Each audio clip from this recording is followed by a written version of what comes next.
Hello and welcome to History at Night. Imagine a city with almost no land of its own, no mines and no great army, built on a foundation of mud and salt water, standing in a desolate, wind-swept lagoon.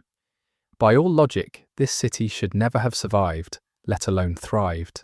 And yet, for 1,000 years, this impossible place was one of the richest and most powerful states in the world. This is the story of Venice. So how did they do it? How did this republic of merchants build a vast maritime empire? How did a city with no natural resources become the gateway between East and West?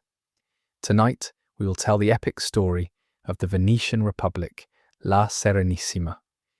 We will explore the genius of its shipbuilders. We will sail with its fleets into the heart of the Crusades. We will follow its merchants as they cornered the world's most lucrative trade in spices and silk. This is a story of incredible ingenuity and political drama. It is also the story of a slow, beautiful decline of a city that was the envy of the world for centuries. But before we set sail, please take a moment to like the video and subscribe. It's a simple and wonderful way to support the channel, and it means a great deal to me.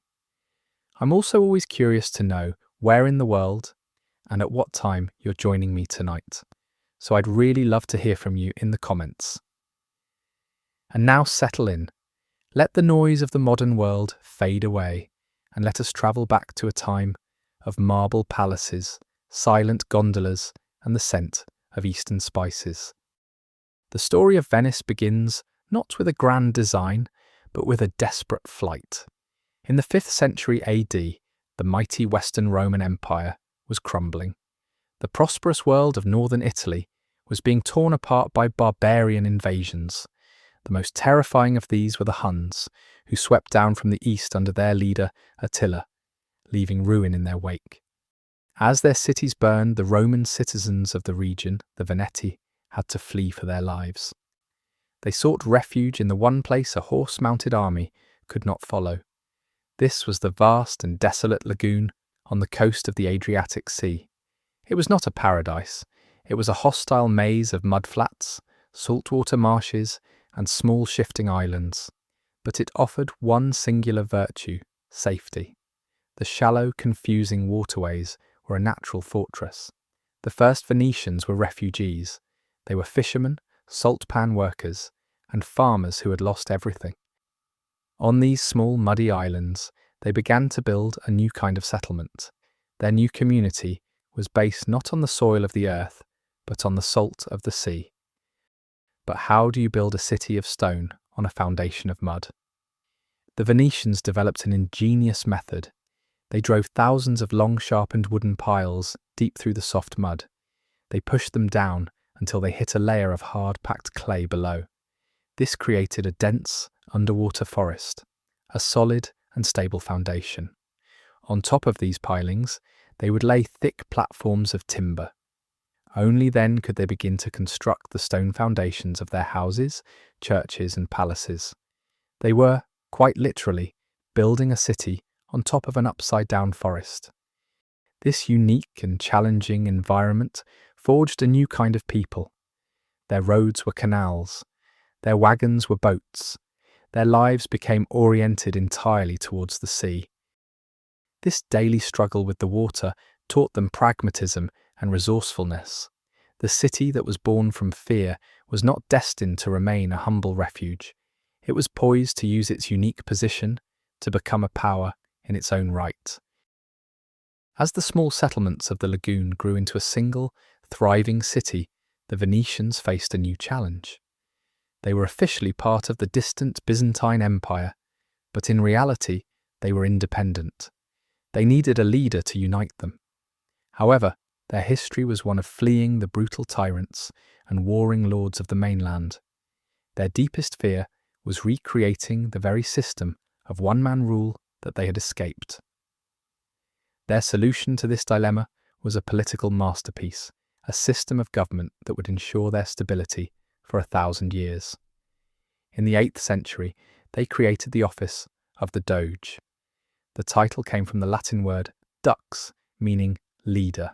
The choice was deliberate. He was to be a leader, but not a monarch, a prince, but not a king. Critically, he was elected for life by the city's most powerful families. He was not born into the role. The office was a symbol of the state's continuity, but its power was limited from the very beginning. The true power in Venice lay with the wealthy merchant families. Their fortunes were built on maritime trade.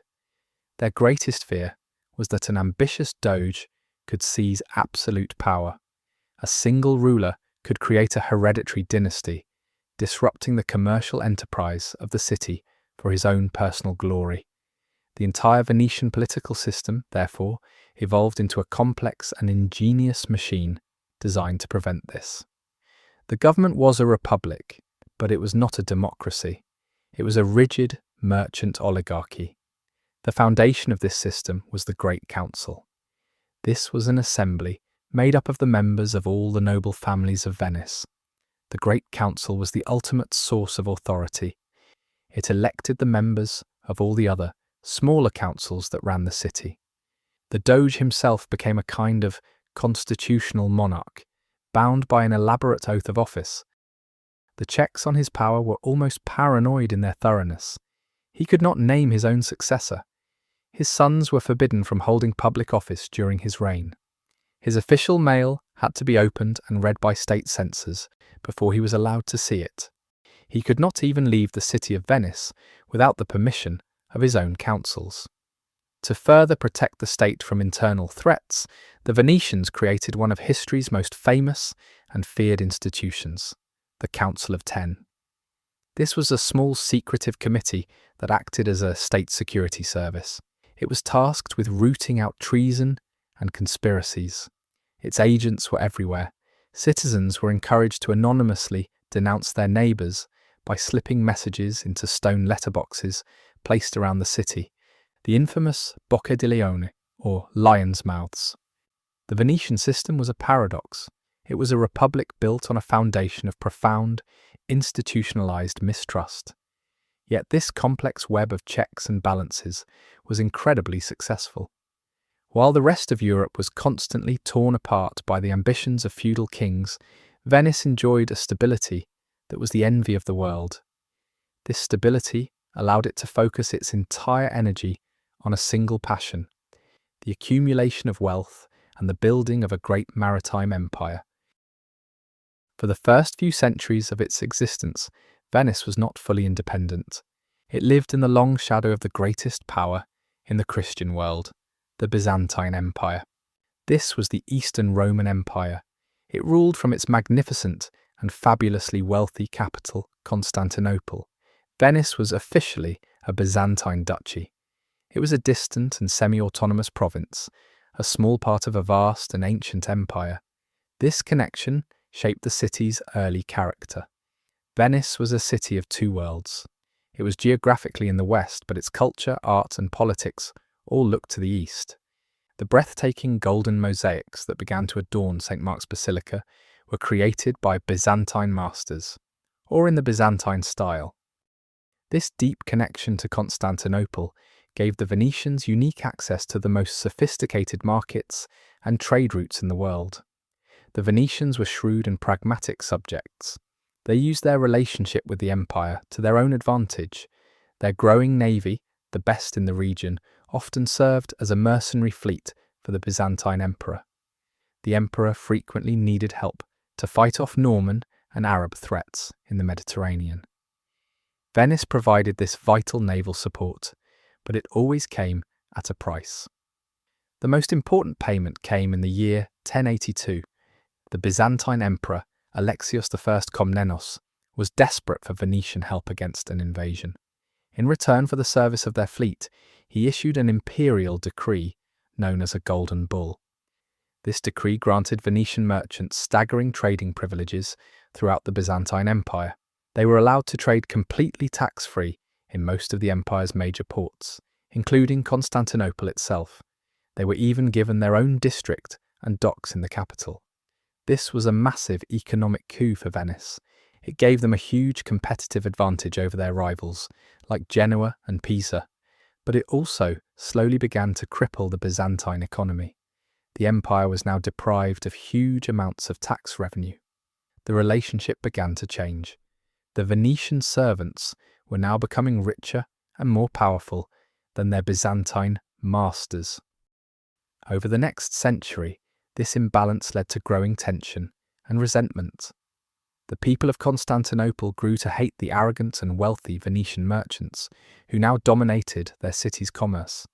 This hostility sometimes erupted into violent riots and massacres. The old alliance had curdled into a relationship of deep mutual suspicion and bitter economic rivalry.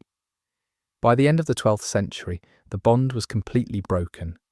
Venice was no longer a servant, but a powerful and independent competitor.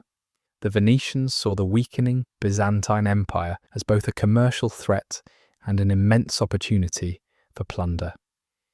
They knew the secrets of Constantinople's wealth, and they knew the weaknesses of its defences. This long and complicated history of service, economic domination, and bitter resentment is the crucial backstory for the shocking events that were to come. As Venice grew in power and distanced itself from its old master, the Byzantine Empire, its leaders knew the city needed a new spiritual heart. A great power required a great patron saint, one whose prestige could rival the apostles of Rome and Constantinople. Their current patron was a minor Byzantine figure, a constant reminder of their former subservience. To be truly independent, Venice needed a relic of the highest order. And so they set their sights on the body of St. Mark the Evangelist himself. There was just one problem. The sacred remains of St. Mark were housed in a shrine in Alexandria, Egypt, a city then under the control of the Muslim Caliphate. In the year 828 AD, two Venetian merchants, Buono da Malamocco and Rustico da Torcello, embarked on an audacious and sacrilegious mission. Their goal was a holy theft, an act of pious larceny, to bring the evangelist home to their city. The two merchants sailed to Alexandria. Through a combination of bribery and persuasion, they convinced the keepers of the shrine to let them take the saint's body. They claimed they were saving the holy relic from potential desecration by the local rulers, giving their heist a veneer of religious duty. Their greatest challenge, however, was smuggling the body past the caliph's customs officials at the port. It was here that the merchants displayed the cunning and pragmatism that would come to define their republic. They placed the saint's body in a large basket and covered it with layers of pork and cabbage leaves. As the story is told, when the Muslim officials, who consider pork to be unclean, came to inspect the cargo, they recoiled in disgust. They waved the ship through without a proper search. The daring plan had worked perfectly. The arrival of St. Mark's body in Venice was a moment of profound transformation. The entire city erupted in celebration. No longer a cultural province of Byzantium, Venice was now a major pilgrimage destination. Its sacred authority could rival that of Rome itself. The magnificent golden St. Mark's Basilica was commissioned to be the new permanent home for the evangelist's remains, becoming the spiritual and political heart of the Venetian state. With their new patron saint came a new powerful symbol. The traditional icon for St. Mark the Evangelist is a winged lion. Venice immediately adopted this as its own. The lion of St. Mark, often depicted holding a book, became the official symbol of the Republic. It was stamped on coins, flown on the banners of their warships, and carved into the gates of every city they conquered. The theft of a saint's body was the ultimate declaration of Venetian ambition. It was a sacred act of larceny that severed their old ties and laid the divine foundation for the independent empire to come. Venice now had a stable government and a divine protector. It also possessed a growing naval power, a fleet strong enough to be hired as mercenaries by the Byzantine emperor himself. But what was the source of this incredible maritime might? The answer, the true physical heart of the Republic, was forged in a single, vast and highly secret location. Tucked away in the eastern corner of the city, behind high red brick walls and guarded towers, lay the Venetian arsenal. It was not merely a shipyard, it was the largest and most efficient industrial complex in Europe, centuries ahead of its time. The genius of the arsenal was its revolutionary approach to production. In an age where ships were typically built one at a time, the Venetians pioneered the principles of the modern assembly line. The process began with the mass production of standardized, interchangeable parts. Within the arsenal's sprawling complex, dedicated workshops were filled with highly skilled workers known as the arsenalotti. They did nothing but produce identical components: oars, rudders, masts, and vast quantities of rope. These parts were then stored by the thousands in massive warehouses, ready for use at a moment's notice. The assembly of a ship took place along a production canal that flowed through the heart of the complex. A bare, pre-built hull would be towed into the canal at one end. As it moved down the waterway, it would stop at a series of stations. At each stop, a different guild of specialized arsenalotti would swarm the vessel. They fitted it with the specific parts they had mastered. One team would install the rowers' benches. Another would step the mast and rig the sails.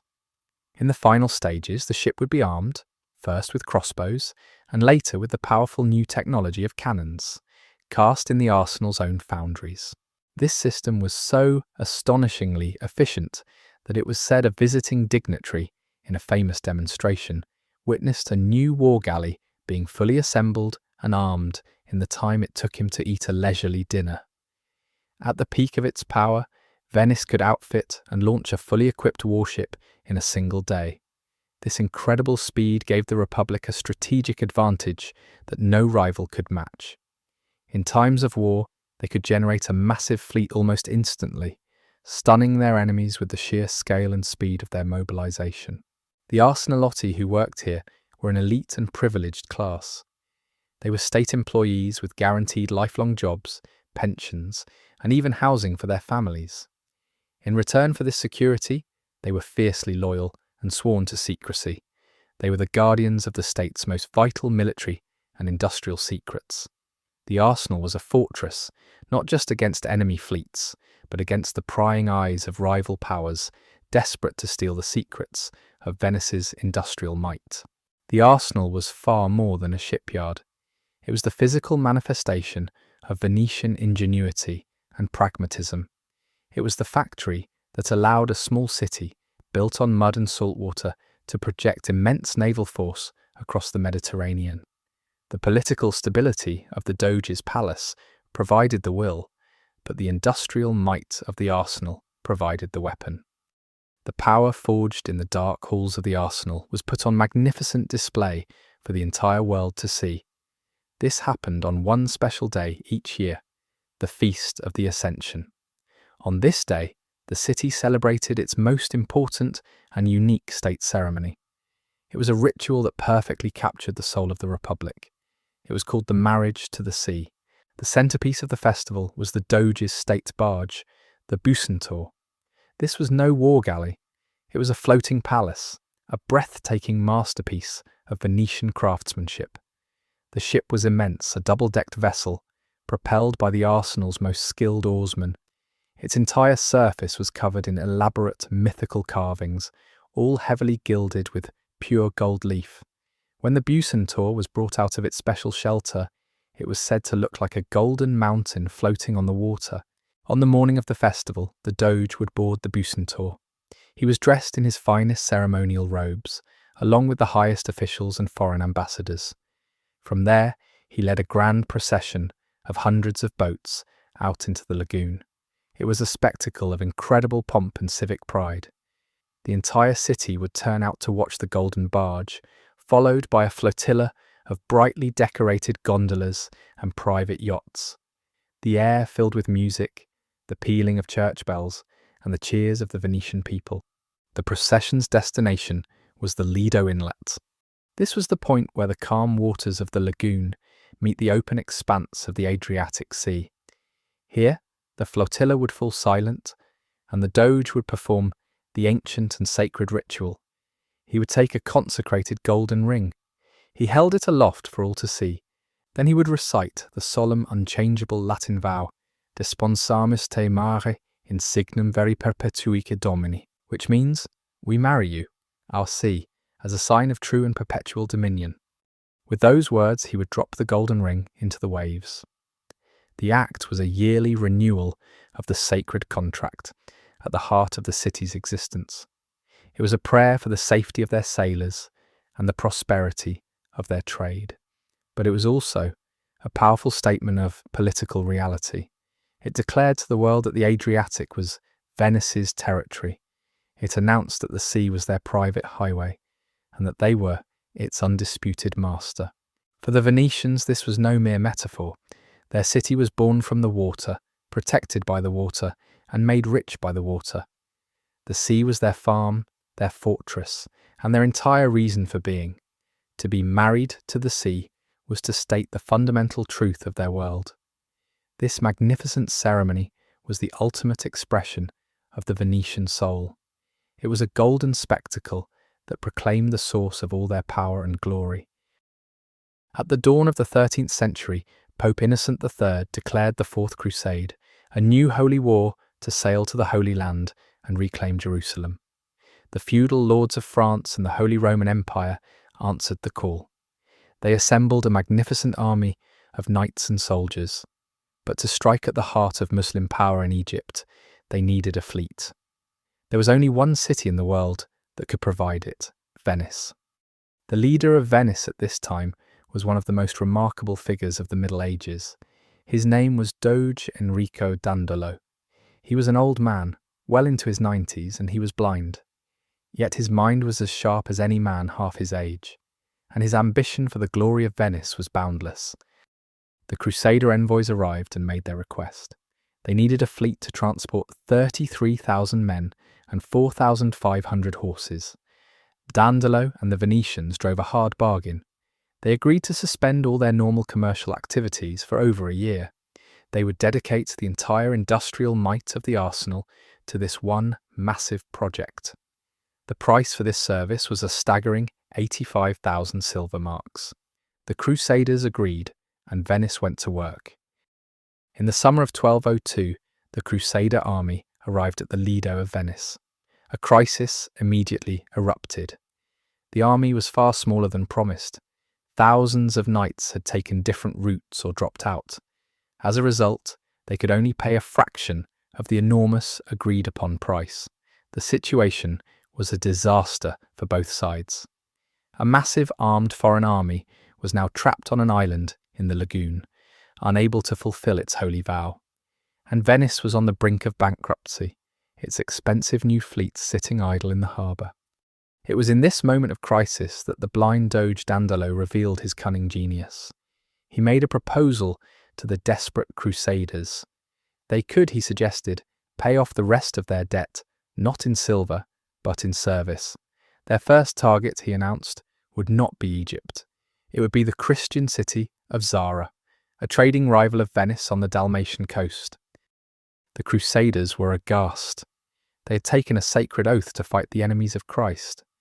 Now they were being asked to attack a fellow Christian city for the commercial benefit of Venice. Many protested this blatant hijacking of their holy mission. Some abandoned the crusade in disgust, but the majority, trapped in debt and desperate, reluctantly agreed. To seal the deal, the aged Enrico Dandolo performed a masterful act of political theatre. During a great mass in St. Mark's Basilica, he declared that he, despite his age and blindness, would personally take the cross and lead the crusade. The great fleet, paid for with Venetian silver and Crusader desperation, finally set sail. Dandolo's great gamble had paid off. He had successfully diverted the entire Fourth Crusade onto a new, unforeseen, and controversial path, replacing its sacred purpose with the cold, hard logic of Venetian ambition. And so, in the autumn of 1202, the great Crusader and Venetian fleet appeared before the harbour of Zara. When the people of the city saw the massive armada, they were terrified. They were devout Catholics. They hung crucifixes and banners of the Pope from their city walls. They pleaded with the Crusaders not to attack their fellow Christians. The Pope himself had explicitly forbidden the act. He had threatened the entire army with excommunication, but the leaders of the crusade were trapped by their debt, and the blind Doge Dandolo was relentless. For Venice, this was business. The siege began. After a brief and brutal assault, the city of Zara fell to the Crusader army. The knights and soldiers, having now paid a portion of their debt in service, entered and sacked the city. It was a grim prelude to what was to come. The army wintered in the conquered city. It was during this cold and tense winter that the destiny of the crusade was changed forever. A new player arrived. He was a young, exiled Byzantine prince named Alexios Angelos. He made the crusader leaders a breathtaking offer. He asked them to sail to Constantinople and help him take the throne. In return, he would pay their entire debt to Venice. He would also finance their onward journey to Egypt and submit the Orthodox Church to the authority of the Pope. For the French and German knights, this was a tempting justification. They could restore a rightful heir and unite the Church, all while solving their financial crisis. For the Venetians, it was the opportunity of a lifetime. Constantinople, the queen of cities, was the wealthiest metropolis in the world. It was also Venice's greatest commercial rival. The chance to place a friendly, indebted emperor on its throne was a prize for which Enrico Dandolo was willing to risk everything. In the summer of 1203, the Crusader fleet arrived before the immense legendary walls of Constantinople. The citizens of the world's greatest Christian capital were stunned to see a fellow Christian army at their gates. The initial assault was successful. The usurper on the throne fled. The young Prince Alexios was installed as co-emperor.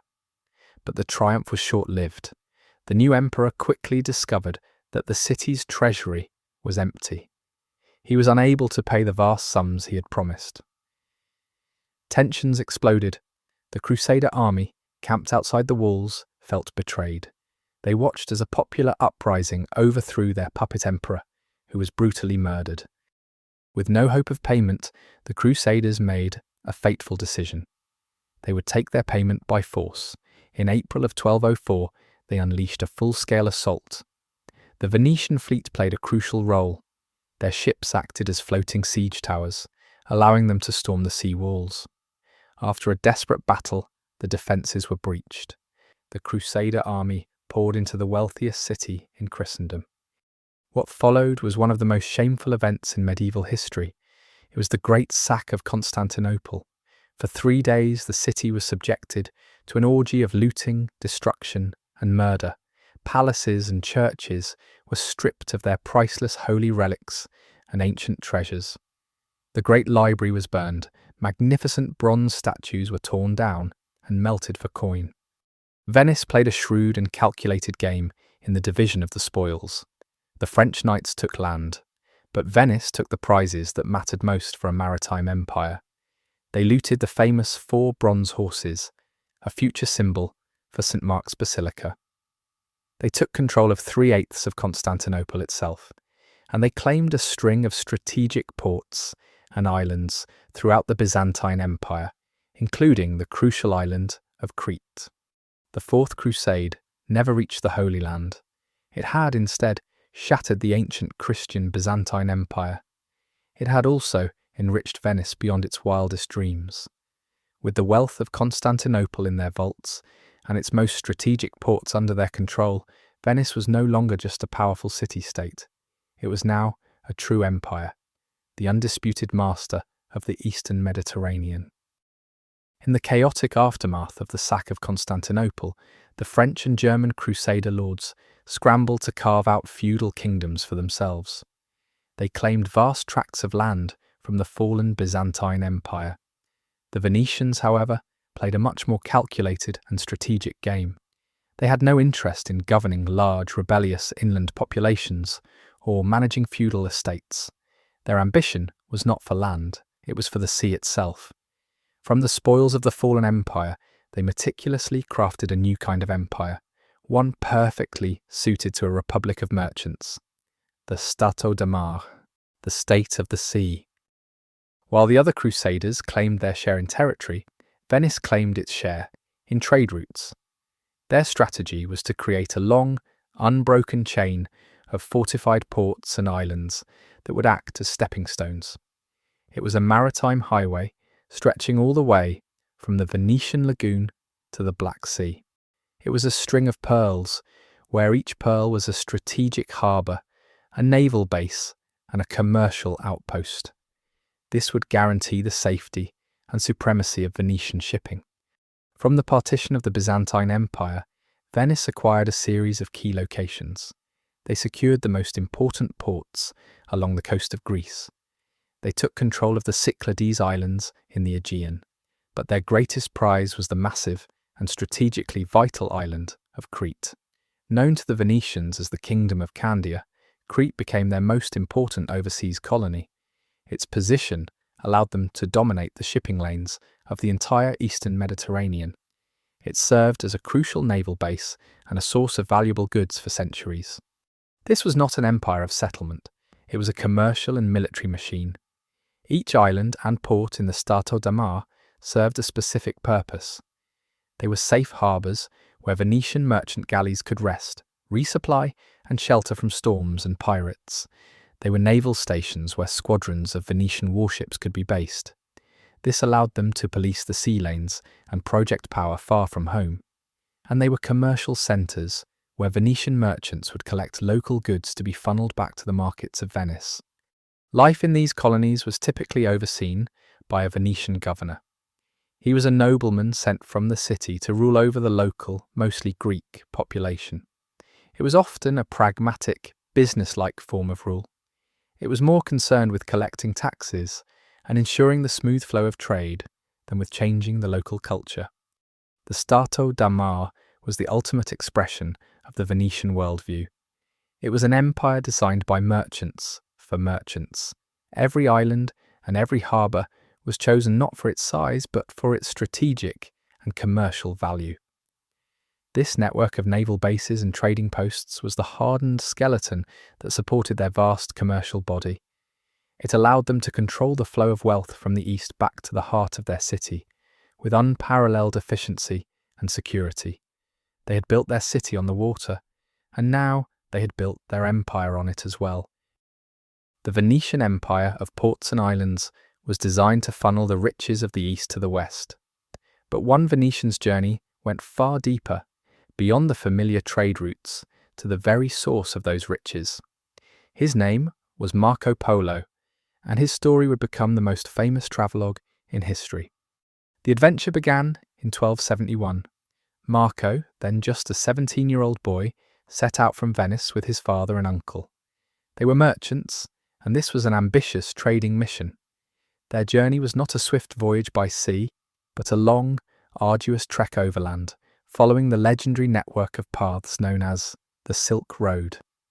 For 3.5 years they travelled, crossing the mountains of Anatolia, the deserts of Persia, and the towering Pamir Mountains, the roof of the world. Finally, they arrived at their destination, the opulent, almost mythical court of Kublai Khan, the Mongol Emperor of China. The Khan was a sophisticated and curious ruler, and he was fascinated by these strange men from a distant land. He took a particular liking to the young Marco Polo. He found him to be intelligent and a keen observer. For the next 17 years, Marco Polo did not just trade, he became an honoured emissary and official in the Khan's vast and powerful empire. He travelled all over China on the Khan's business, seeing wonders that no European had ever witnessed before. He saw cities of immense size, far grander than anything in Europe. He saw the burning of black stone, or coal for heat. He saw the use of paper money, a concept completely alien to the West. He witnessed the workings of the efficient Mongol postal system and heard tales of the distant islands of Japan. After 24 years away from home, the Polos finally received the Khan's permission to return. Their journey back was just as perilous, this time by sea, through the South China Sea and across the Indian Ocean. When they finally arrived back in Venice in 1295, they were almost unrecognizable, dressed in tattered Mongol clothing. Legend says that at first, their own family did not believe it was them. To prove their story, They cut open the seams of their rough clothes, and a river of priceless jewels, rubies, sapphires, and diamonds, hidden from pirates and bandits, poured out onto the table. Marco Polo's incredible adventure had one final ironic twist. A few years after his return, Venice was at war with its great rival Genoa. Marco, now a wealthy man, commanded his own galley in the Venetian fleet at the Battle of Chioggia in 1298. The Venetians were crushed and Marco Polo was captured and thrown into a Genoese prison. It was there, in that prison cell, that he met a writer of romances named Rustichello da Pisa. To pass the time, Marco Polo dictated the entire story of his incredible journey to his cellmate. The resulting book, The Travels of Marco Polo, became an instant sensation. Though many at the time dismissed it as The Million Lies, a collection of fantastic fables, it was the first detailed and realistic account of the Far East that Europe had ever seen. It would inspire future generations of explorers, including Christopher Columbus himself, and would forever cement the legacy of a Venetian merchant who had journeyed to the end of the world and back.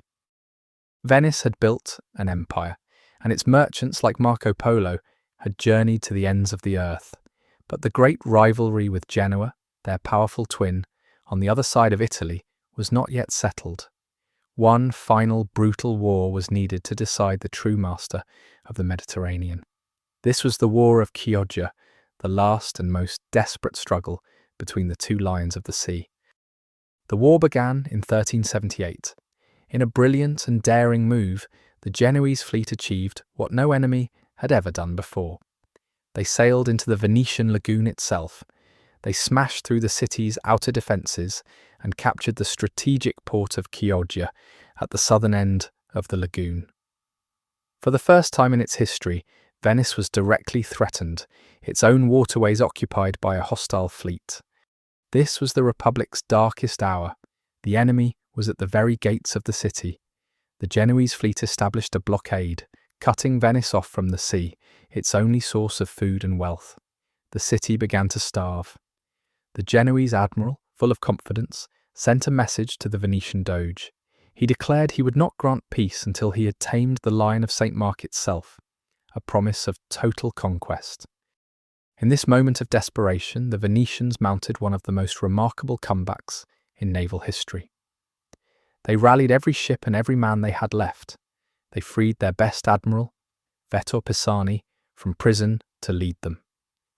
He proposed a supremely audacious gamble, to blockade the blockaders. Under the cover of night, the Venetian fleet sailed south. They reached the narrow sea channels that led out of the Chioggia lagoon, the only escape route for the Genoese fleet. There, they sank old, heavy ships filled with stone, completely sealing the exits. The entire Genoese fleet, the victors of a moment ago, was now trapped inside the very harbour they had just conquered. The situation was completely reversed. The siege of Venice became the siege of Chioggia. For 6 grueling months, the Venetians held their position, cutting off all food and supplies to the trapped Genoese sailors. It became a brutal war of attrition. Finally, starving and with no hope of rescue, the once mighty Genoese fleet was forced into a humiliating and total surrender. The victory was absolute. The War of Chioggia had broken the back of Genoese sea power forever. While Genoa would remain a financial centre, its challenge for maritime supremacy was over. Venice now stood alone, the undisputed master of Mediterranean trade. Having vanquished its greatest rival in a war it had almost lost, the Republic was now truly free to enter its golden age. Venice now stood alone as the master of the Mediterranean. Its victory over Genoa had secured its trade routes. Its empire of ports and islands was a perfectly designed machine. This machine was created for a single purpose: to control the most valuable and profitable trade on earth. In medieval and Renaissance Europe, true wealth was not just gold, it was spice. Pepper, cloves, cinnamon, and nutmeg were commodities of almost unimaginable value. They were preservatives for meat, essential ingredients in medicine, and the ultimate status symbol for the rich. Their origins in the far-off spice islands of the east were a complete mystery to most Europeans. This made them seem magical and exotic. A small sack of peppercorns could be worth more than a man's entire lifetime of wages. A pound of nutmeg was often valued more highly than a pound of gold. For centuries, Venice positioned itself as the sole gatekeeper of this incredibly lucrative trade. The journey of the spices was a long and perilous one. They were carried by Arab and Indian sailors across the Indian Ocean. They were then moved by long camel caravans across the deserts of Arabia. They finally arrived at the great Mediterranean ports of Alexandria in Egypt and Aleppo in Syria. It was here, at the threshold of Europe, that the Venetians were waiting. Through a combination of advantageous diplomatic treaties with the sultans of Egypt, the raw power of their navy, and their network of strategic island colonies, Venice established a virtual monopoly. No other European power could effectively buy spices at their source. The lifeblood of this trade was the great Venetian merchant galley. These massive, primarily sail-powered ships, often travelling in protected convoys, would arrive in Alexandria laden with the goods of Europe, like Flemish wool and German iron. They would exchange these for the precious cargo from the east. Then began the triumphant journey home, their holds filled with the fragrant, priceless dust that was the foundation of the Republic's fortune. The arrival of a spice convoy in Venice was a moment of citywide celebration. The ships would unload their cargo at the bustling markets of the Rialto.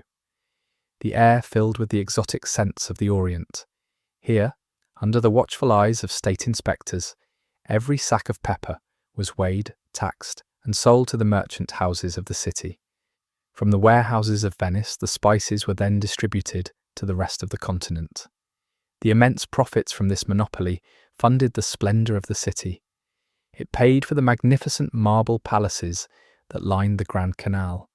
It paid for the breathtaking artworks of Titian and Veronese. It paid for the powerful war fleets that were built in the arsenal. The city of Venice, a glittering jewel on the water, was a city built on a mountain of spice. Venice was now at the peak of its wealth. Its maritime empire funneled the riches of the East into its coffers. But this success created a new and dangerous vulnerability. For centuries, the Republic's only real threats had come from the sea. This was a challenge they had mastered. Now a new danger was growing on their very doorstep. Powerful and aggressive states were consolidating on the Italian mainland. The greatest of these was the Duchy of Milan, ruled by the ambitious and expansionist Visconti family. Their goal was to conquer all of northern Italy. The leaders of Venice realized that their lagoon was no longer a perfect defense. A powerful enemy controlling the shore could cut off their vital food supplies. They could also sever the land trade routes that ran from Venice over the Alps into the rest of Europe. The sea had made them rich, but the land could make them starve. This new threat sparked a fierce political debate within the Doge's palace. One faction of nobles, the traditionalists, argued that Venice was a creature of the sea. They warned that getting involved in the treacherous and expensive land wars of Italy would be a disastrous mistake. It would betray the city's true nature. The other faction, the expansionists, argued that they had no choice. To remain secure, Venice had to control its own backyard. It needed to forge a deep, defensive buffer zone on the mainland. After a long struggle, the expansionist party won the debate. In the early 15th century, under the leadership of Doge Francesco Foscari, Venice made a radical shift in its grand strategy. It began a long and costly series of wars to conquer the territory behind it. This was the birth of the Stato di Terra, the state of the land. The campaign of conquest was swift and successful at first. Through a combination of skillful diplomacy and decisive military action, Venice took control of a series of nearby cities. They captured Padua, then Vicenza, and finally the great city of Verona. This expansion gave them control of the major rivers and the fertile farmlands of the Veneto region. For the first time, Venice had secured its own food supply. This was a monumental change for the Republic. Venice was no longer just a maritime empire, it was now a major Italian land power as well. This new land empire would bring the city great security and new resources, but it would also embroil Venice in a century of brutal, complex and expensive land wars. This was a very different kind of conflict from the naval battles they had mastered, and it would demand a new kind of soldier to fight it. Venice had committed itself to a new future, one of conquest on the Italian mainland. But the Republic of Merchants faced a serious problem. Its citizens were sailors and shipbuilders, not professional land soldiers. To fight its wars on the terra firma, Venice, like the other great Italian states, turned to the masters of Renaissance warfare, the Condottieri. A condottiero was a professional mercenary captain. He did not fight for patriotism or a king. He fought for a contract, the condotta. This contract specified his pay, the number of troops he would provide, and the duration of his service. These captains were entrepreneurs of violence. They ran their own private armies, complete with heavily armoured cavalry and infantry. They were often minor nobles who saw warfare as a path to wealth, power, and fame. This system created a unique style of warfare. It was a business. A condottiero's most valuable assets were his experienced soldiers and his expensive war horses. He was often reluctant to risk these assets in bloody, decisive battles that could wipe out his army and his livelihood. Warfare often became a slow, complex game of manoeuvre, long sieges, and strategic skirmishes. The goal was to outsmart your opponent and capture territory with minimal losses. Betrayal was also common. A captain might switch sides in the middle of a war if a rival state offered him a better contract. The pragmatic Venetians used these mercenaries because they had to, but they deeply distrusted them. The Republic's greatest fear was that a successful and popular general could become a military dictator. He could use his army to overthrow the state, as had happened in other Italian cities. Because of this, Venice constantly monitored its own generals. They sent political officials to watch over them in the field and report back to the dreaded Council of Ten. The most famous and tragic example of this mistrust is the story of the great general Francesco Busoni, known as Carmagnola. He was a brilliant condottiero, originally in the service of Venice's great rival, Milan. Venice hired him away with a massive contract, and he won several major victories for the Republic. He became a celebrated hero, but the state soon began to suspect his loyalty. They questioned his lack of aggression in later campaigns, suspecting he was secretly in contact with his former employers in Milan. In 1432, the Venetian government acted with chilling precision. They invited their celebrated general back to the city, supposedly to discuss future strategy. Carmagnola was welcomed with great honour at the Doge's palace, but as he entered a side chamber, the doors were locked behind him. He was arrested by order of the Council of Ten. After a secret trial for treason, he was found guilty. He was led out into the Piazzetta San Marco, between the two great columns, and publicly beheaded. The story of Carmagnola was a brutal and unmistakable message to all who would serve the Republic. Venice would use the condottieri to conquer its land empire, but it would never, ever trust them. This was the violent and paranoid world of Renaissance land warfare. It was the price Venice had to pay to forge and defend its Stato di Terra, its empire on the land.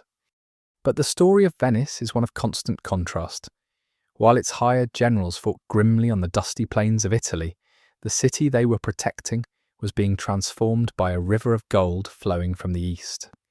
This incredible wealth didn't just fund wars, it created a unique and magnificent way of life. The great spice convoys brought unimaginable wealth into Venice. This wealth transformed the city, funding its art and architecture. It also shaped the daily life on its unique watery streets. And no symbol is more connected to the life of the city than its most famous vessel, the gondola. For centuries, the canals of Venice were its roads. Everything and everyone moved by boat. The gondola evolved as the perfect vehicle for this unique environment. Its design is a work of subtle genius. It is long and slender to navigate the narrowest canals. It has a flat bottom to clear the shallow waters. And most cleverly, its hull is asymmetrical, built with a slight curve. This asymmetry is what allows a single gondolier, standing at the stern with a single oar, to propel the boat in a straight line. The gondoliers themselves were a powerful and respected part of Venetian life. They were members of a historic and tightly controlled guild. They knew the secrets of the city's labyrinthine canal network better than anyone. They were the city's taxi drivers, its confidants, and the silent witnesses to its many secrets. During the height of the Renaissance, the gondola became a symbol of status. Wealthy, noble families competed fiercely to own the most lavishly decorated boat. They adorned their gondolas with rich, colourful fabrics, intricate carvings, and gleaming gold leaf. The canals were filled with these magnificent, floating displays of private wealth, a stark contrast to the Republic's ideal of public modesty. The state decided to put a stop to this ostentatious competition. In 1562, the Venetian government passed a sumptuary law. This was a law designed to curb extravagant spending. It decreed that all gondolas, with the exception of a few ceremonial state boats, must be stripped of their decorations and painted a uniform, simple black. This law perfectly encapsulated the Venetian mindset. It enforced a public image of sober republican equality, forcing the city's powerful nobles to conceal their immense wealth behind a veil of uniformity. The black gondola became an icon. It was a symbol of the unique culture of Venice, a city of outward modesty that hid a world of private luxury. This law, controlling even the colour of a boat, was a perfect example of the Venetian state's power over the public and private lives of its citizens. And this obsession with control extended from the canals into the most sacred and dangerous realm of all, religious belief. Across Renaissance Europe, the Catholic Church had a powerful and feared tool for enforcing its doctrine. It was called the Inquisition, a special court tasked with finding and punishing heresy, beliefs that contradicted the official teachings of the Church. But the Republic of Venice, as always, did things its own way. While it was a devout Catholic state, it famously insisted on running its own state-controlled Inquisition. The reason for this was pure pragmatism. The Venetian state was built on international trade. Its city was a cosmopolitan melting pot. It was filled with foreign merchants, including German Lutherans, Orthodox Greeks, and Jews.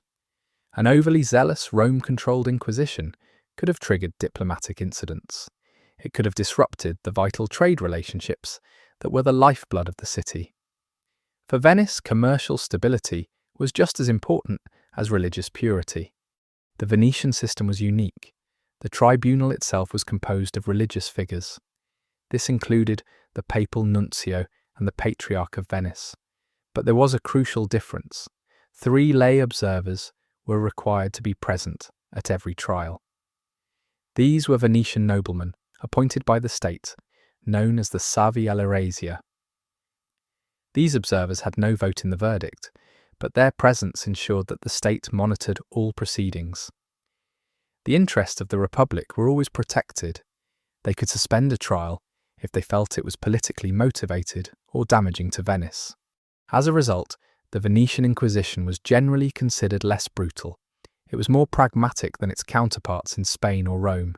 Its focus was on public repentance and conformity, not on mass executions. While it did prosecute people for heresy, its methods were always tempered by the state's need for stability. They were especially concerned with the city's large German merchant community. They feared the spread of Protestantism could become a source of political unrest. This independent streak led to constant tension with the papacy in Rome. The Pope saw Venice's state-controlled Inquisition as a challenge to his authority. This was part of a larger pattern for the Republic. Venice consistently prioritized its own state interests over the demands of the Church. a stance that was unique among the Italian states. The Venetian Inquisition is a perfect example of the Republic's unique character. It was a city that managed to be both deeply pious and fiercely independent. It found a way to balance the demands of faith with the practical necessities of running a global commercial empire.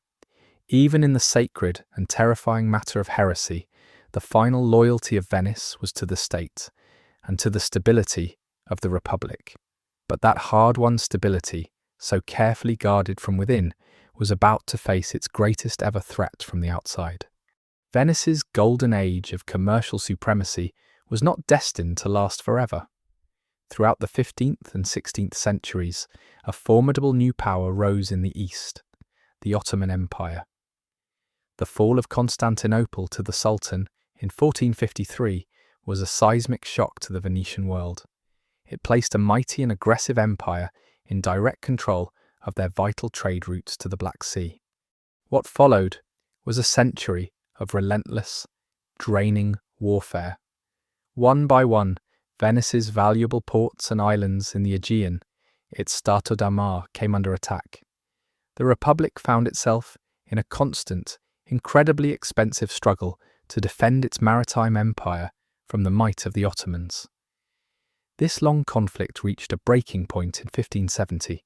The Ottomans launched a massive invasion of the rich and strategically vital Venetian-held island of Cyprus. Venice, knowing it could not face the full might of the Ottoman navy alone, sent desperate pleas across Europe for a new crusade. In response, a holy league of Christian powers was formed. The fleets of Spain, the Papal States, and other Italian states joined with Venice to confront the Turkish menace.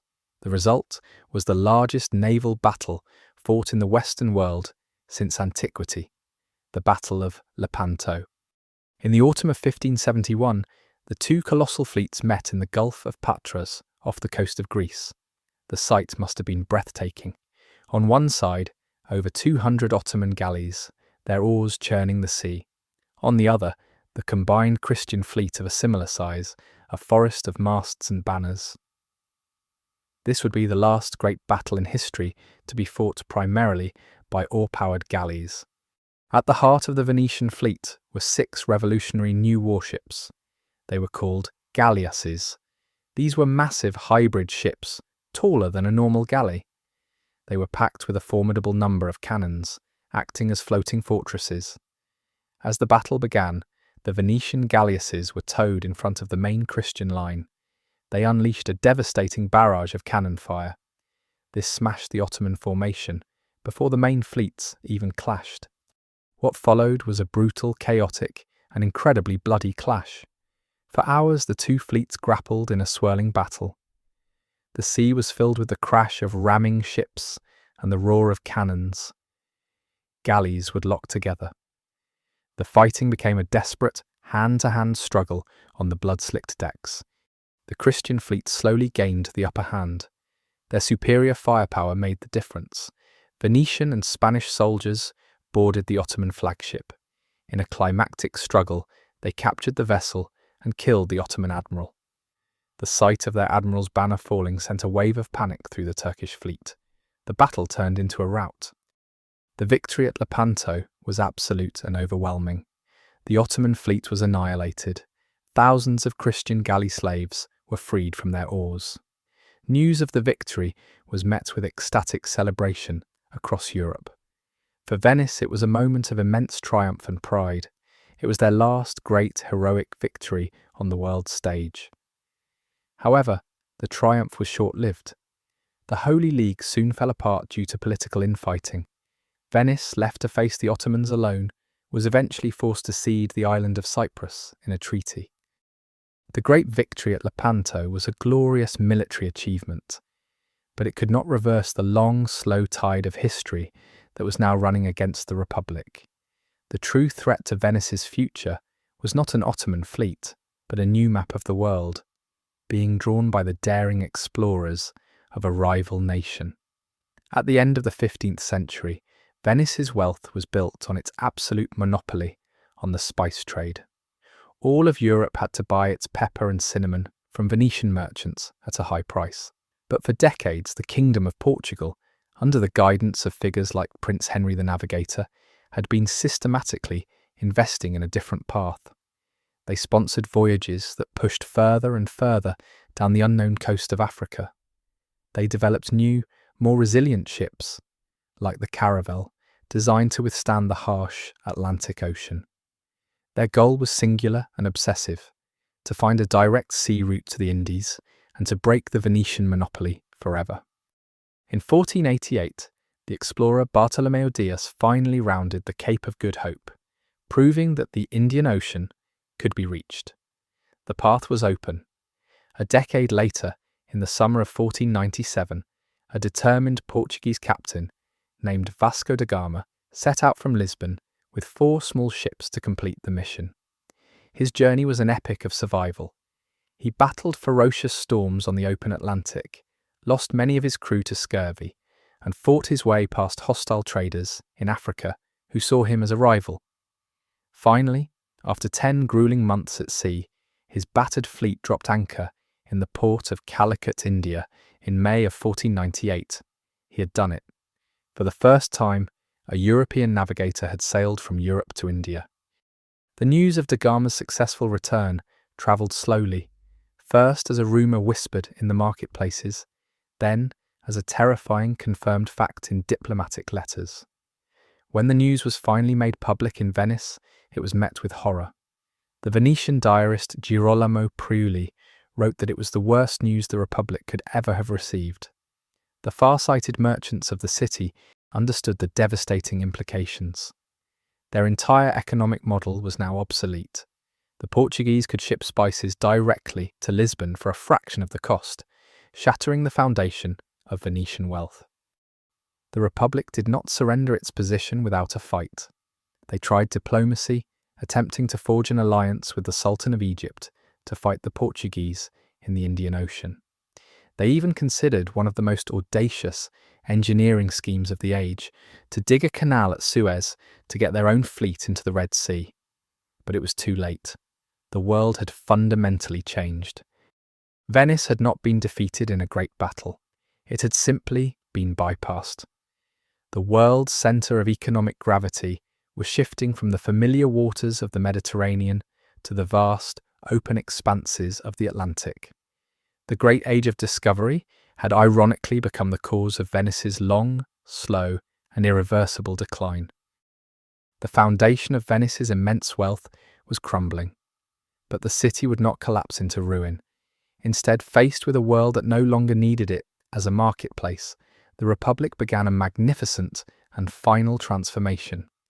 It decided that if it could no longer be the world's most powerful city, it would become its most beautiful, most captivating, and most entertaining one. As its political power slowly faded throughout the 17th and 18th centuries, its cultural power exploded. Venice became the essential destination on the Grand Tour. This was a rite of passage for wealthy young men from across Europe, especially from Britain. They journeyed to the continent to complete their education, and Venice was their playground. They came seeking not its commercial power, but its artistic treasures, its beautiful music, and its legendary reputation for sophisticated and decadent freedom, far from the rigid social rules of their home countries. The ultimate expression of this new identity was the famous Carnival of Venice. It was not a short festival, but a months-long season of public celebration and masquerade balls that took over the entire city. The central feature was the mask. Behind a simple papier-mâché mask, a nobleman could mingle with a commoner, and a commoner could feel like a king. The anonymity of the mask dissolved the city's rigid social structures. It created an atmosphere of intrigue, romance, and illicit adventure in the labyrinthine streets. This was the era when Venice became the undisputed capital of pleasure.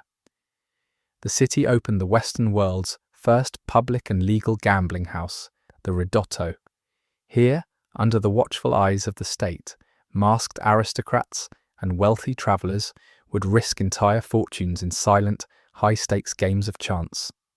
It was also the golden age of the famous Venetian courtesans, highly educated and cultured women who were celebrated in art and poetry. And it was the birthplace of public opera, with magnificent theatres attracting the best singers and composers in the world. This final era was also a last brilliant golden age for Venetian art and music. It was the city of the composer Antonio Vivaldi. His vibrant and energetic concertos, many written for the all-female orchestra at the city's orphanage, became the soundtrack to this Gilded Age. It was also the city of the great view painter, Canaletto. His breathtakingly detailed and sun-drenched paintings of the Grand Canal and St. Mark's Square were the ultimate souvenirs for the Grand Tour travellers. His work was so precise and evocative that it defined the world's image of Venice for centuries to come. As the 18th century drew to a close, Venice was a city of breathtaking beauty.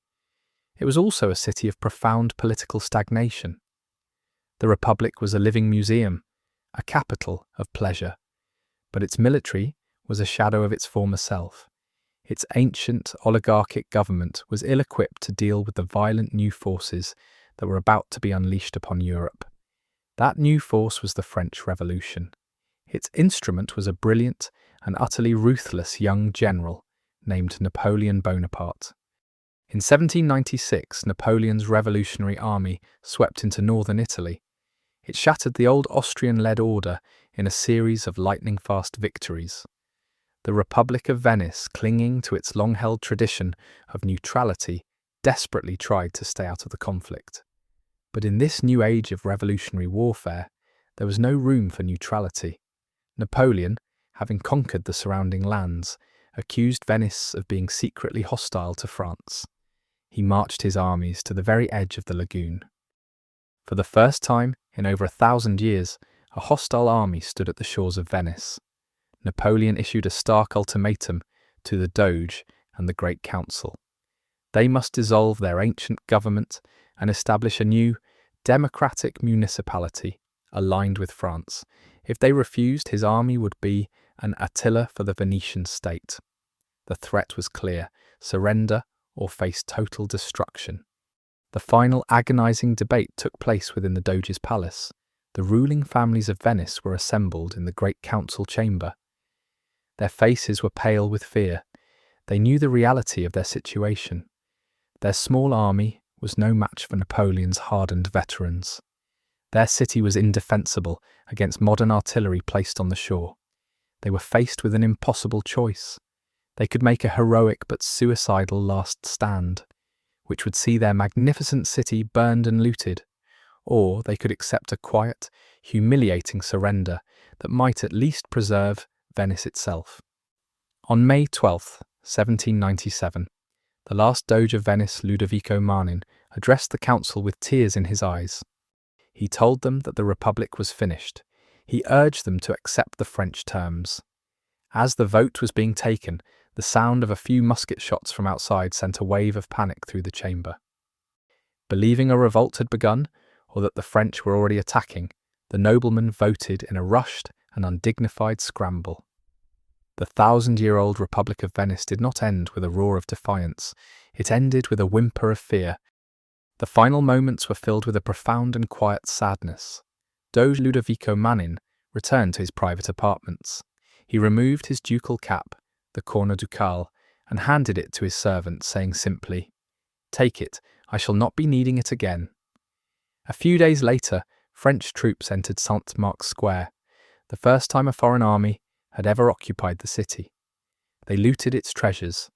They took the 4 great bronze horses from the basilica and shipped them to Paris as spoils of war. The magnificent golden Bucentaur was publicly broken apart and burned for its gold. The surrender to Napoleon in 1797 marked the end of the 1,000-year-old Republic of Venice. The great political and military power was gone forever. For the next several decades, the city itself became a prize, passed between the empires of France and Austria, before finally joining a newly unified Italy in 1866. But while the Venetian state was dead, the city and the idea of Venice remained. Its true legacy was no longer in its fleets or its colonies, but in the profound and lasting mark it had left upon the world. That legacy can still be found in the very language of modern finance and commerce. As the pioneers of international trade and early capitalism, the Venetians gave us many of the words we still use today. The word bank comes from the Italian banca, the simple bench a merchant would use in the square to conduct his business. Accounting terms like debit and credit were perfected in the ledger books of Venetian merchants. And the word quarantine comes directly from their public health policy of isolating ships for 40 giorni, or 40 days, a practice born from their constant struggle with the plagues that arrived on their trading ships. The most visible legacy, of course, is the city itself. To walk through Venice today is to walk through a living museum. To stand in St. Mark's Square is to be in the grand reception room of the Republic, surrounded by the glittering, Byzantine-influenced mosaics of St. Mark's Basilica and the seat of 1,000 years of government in the Doge's palace. From the palace, you can cross the famous Bridge of Sighs into the grim state prisons. You can still see the high red brick walls of the arsenal and imagine the thousands of workers who once launched a fleet in a day. You can stand on the iconic Rialto Bridge, the commercial heart of the empire. It is a city whose every stone tells a story, but to see the true scale of Venetian power, you must travel to its former colonies. The Trail of the Lion of St. Mark is carved into stone across the Mediterranean. At the farthest reach of their influence, the massive Venetian walls of Nicosia on Cyprus stood as the final eastern outpost. From there, the heart of their Aegean power was the crown jewel of their overseas empire, the island of Crete. In the beautiful port city of Hania, the entire old harbour is a complete Venetian creation, while in the capital, Heraklion, the colossal walls and seaside fortress are a testament to the centuries Venice spent defending its most precious colony. Moving back towards Venice, the Greek island of Corfu served as the heavily armed gateway to their home waters, its magnificent old and new fortresses still dominating the city. The trail continues north up the Adriatic coast into modern-day Croatia and Montenegro. The breathtaking fortifications of Kotor and the defensive works of Zadar, the very same city of Zara from our story, showcase their absolute dominance of this coastline. These great fortresses of the sea are so significant that they are part of a grand UNESCO World Heritage Site called the Venetian Works of Defence. This same site also honours the fortifications of Venice's powerful land empire, the Stato da Terra. On the Italian mainland, the powerful walls of Bergamo still loom over the modern city, a 4-mile circuit of massive stone bastions and monumental gates encircling the entire historic hilltop town. At Peschiera del Garda, the Venetians transformed an island at the mouth of a river into a formidable pentagonal fortress, its powerful ramparts rising directly from the waters of the lake. And on the eastern frontier stands the incredible fortress city of Palmanova, a perfect 9-pointed star designed by the most brilliant military architects of the Renaissance. A stunning and complete example of a utopian city built as an ideal military machine. It is a final powerful testament to Venice's need to fight and build on both land and sea. These are not just beautiful tourist sites, they are the enduring stone and marble echoes of a city that once commanded the sea, the powerful footprints of the Lion of St. Mark, still visible to any traveller who knows where to look. In the end, Venice's greatest legacy is its story. It is the story of a community born from fear, in a place with no natural advantages, that used its ingenuity, its political stability, and its ruthless focus on the sea to become one of the most powerful and influential states in the world. The Lion of St. Mark no longer rules a great maritime empire, but the spirit of the impossible city built on water, the most serene republic, continues to endure as a timeless testament to human resilience and ambition. And so, our story of Venice comes to a close.